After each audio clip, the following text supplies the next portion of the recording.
Welcome.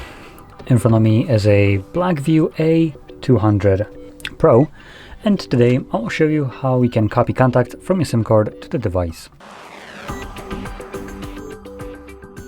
So to get started, you will want to open up your standalone contacts application, like this one right over here. Next, navigate to Fix and Manage, and then select Manage SIM. This in turn will display all the contacts that are located on your SIM card.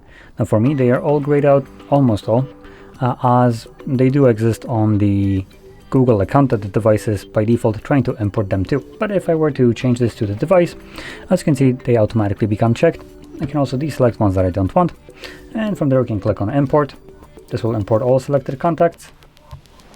And when we go back to our contacts list, depending on where you selected you want to import your contacts to, you might need to switch the display location. So you can do so by clicking right here and selecting the other location that you have imported to. And here are the ones that I have just imported a moment ago. So with that being said, if you found this very helpful, don't forget to hit like, subscribe, and thanks for watching.